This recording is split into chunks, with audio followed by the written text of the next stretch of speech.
নহয়, আন্তঃগাঁথনি উন্নত হৈছে কাৰ বাবে? কোনটো আন্তঃগাঁথনি পেৰালিম্পিক স্পৰ্টছৰ কাৰণে আছে?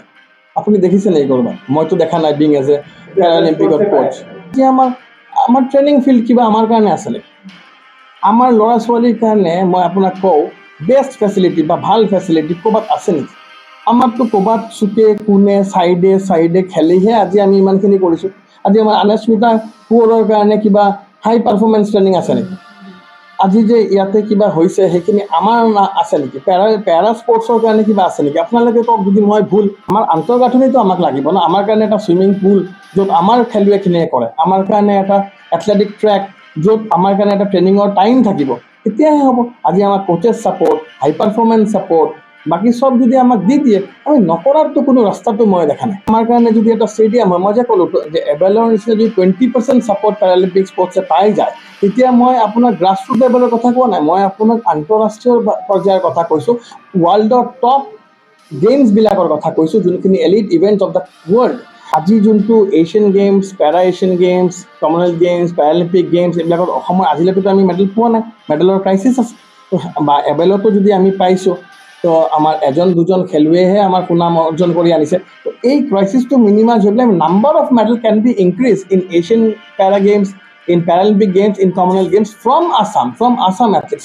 মানে মই কিমান কম চাওক, মই কোনটো খুজিম? মই বেছি খুজিলে মানুহ আৰু মোক লগেই নক'ব চাগে, কিন্তু মই এইটো লাগে নে সেইটো লাগে নে, আমাৰ একোৱেই নাই। আজি কিবাকৈ এটা জেগা হৈছে য'ৰ পৰা আমি টিমটো পঠাব পাৰোঁ। আজি চব ইয়াতে ট্ৰেইনিং কৰে, আপুনি বিশ্বাস কৰক, আজি 6 কিলো এটা শ্বৰ্টপুট সদায় এটা এথলিটে কেনেকৈ টানি আনিব? আজি এটলিষ্ট ইয়াত ৰাখিব পাৰিব। যথেষ্ট উন্নত হৈছে পূৰ্বৰ তুলনাত। কিন্তু এতিয়া আপুনি যিটো ক'লে অলিম্পিকৰ কথাটো ক'লে, এতিয়া আন্তঃগাঁথনিৰ কিছু বহুখিনি উন্নত হৈছে, আৰু কি এনেকুৱা কি অভাৱ আছে? নহয়, আন্তঃগাঁথনি উন্নত হৈছে কাৰ বাবে? কোনটো আন্তঃগাঁথনি পেৰালিম্পিক স্পৰ্টছৰ কাৰণে আছে?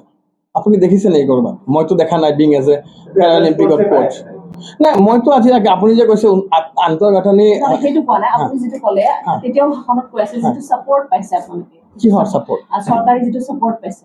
নহয়, চৰকাৰী ছাপৰ্টটো যেনেকৈ আজি অফিচটো পালোঁ, মই সেইটোৱে কৈছোঁ, আৰু কি কি আছে সেইখিনি মেনশ্যন কৰি দিব। ডেফিনেটলি আছে। আজি আমাৰ কাৰণে যদি এটা ষ্টেডিয়াম হয়, মই যে ক'লোঁ যে এবেলৰ নিচিনা যদি 20% ছাপৰ্ট পেৰালিম্পিক স্পৰ্টছে পাই যায়, তেতিয়া মই আপোনাৰ গ্ৰাছৰুট লেভেলৰ কথা কোৱা নাই, মই আপোনাক আন্তঃৰাষ্ট্ৰীয় পৰ্যায়ৰ কথা কৈছোঁ।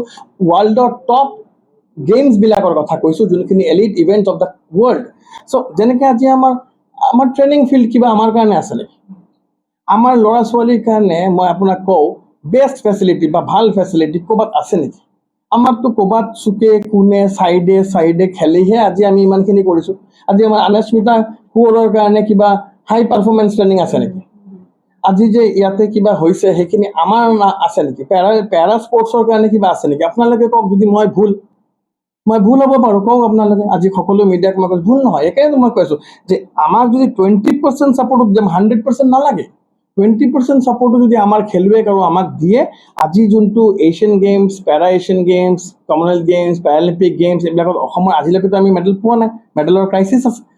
বা এবেলতো যদি আমি পাইছোঁ, তো আমাৰ এজন দুজন খেলুৱৈহে আমাৰ সুনাম অৰ্জন কৰি আনিছে। তো এই ক্ৰাইচিছটো মিনিমাইজ হৈ পেলাই number of medal can be increase in Asian para games, in Paralympic games, in Commonwealth games from Assam athletes. কিউকি আজি ইউথ এছিয়ান গেমছত যে আমাৰ যে 3টাকে গ'ল্ড মেডেল আহিছে, সেই আনিস্মিতাটো আমাৰ অসমতে ট্ৰেইনিং কৰিছে। আজি আনোৱাৰ সিকদাৰ যেতিয়া এছিয়ান গেমছৰ কাৰণে কোৱালিফাই হৈছিলে, সেইটো অসমতে ট্ৰেইনিং কৰিছে, বাহিৰততো কৰা নাই। চ' মই সেইটোৱে কওঁ, কিন্তু আমাৰ আন্তঃগাঁথনিটো আমাক লাগিব ন। আমাৰ কাৰণে এটা ছুইমিং পুল য'ত আমাৰ খেলুৱৈখিনিয়ে কৰে, আমাৰ কাৰণে এটা এথলেটিক ট্ৰেক য'ত আমাৰ কাৰণে এটা ট্ৰেইনিঙৰ টাইম থাকিব, তেতিয়াহে হ'ব। আজি আমাক কোচেছ ছাপৰ্ট, হাই পাৰফৰ্মেঞ্চ ছাপৰ্ট, বাকী চব যদি আমাক দি দিয়ে, আমি নকৰাৰতো কোনো ৰাস্তাটো মই দেখা নাই। ষ্টেডিয়ামখন হোৱাৰ কথা আছিলে চন্দ্ৰপুৰ, সেইখনতো হোৱাৰ কথা আছিলে, কিন্তু এতিয়ালৈকেতো মই একো গম পোৱা নাই। আপোনালোক যিহেতু লগ পোৱা যাব বুলি আজি কথা কৈছে তেখেতসকলে, বা মানে মই কিমান কম চাওক, মই কোনটো খুজিম? মই বেছি খুজিলে মানুহ আৰু মোক লগেই নক'ব চাগে, কিন্তু মই এইটো লাগে নে সেইটো লাগে নে, আমাৰ একোৱেই নাই। আজি কিবাকৈ এটা জেগা হৈছে য'ৰ পৰা আমি টিমটো পঠাব পাৰোঁ। আজি চব ইয়াতে ট্ৰেইনিং কৰে, আপুনি বিশ্বাস কৰক, আজি 6 কিলো এটা শ্বৰ্টপুট সদায় এটা এথলিটে কেনেকৈ টানি আনিব? আজি এটলিষ্ট ইয়াত ৰাখিব পাৰিব। সেই জেগাটো আমাৰ নাছিলে, আজি আমি এইটো পাইছোঁ। এটাকেহে মই ক'ব পাৰিম, একেবাৰে ইমান ক'লে মোক জানো কোনোবাই শুনিব?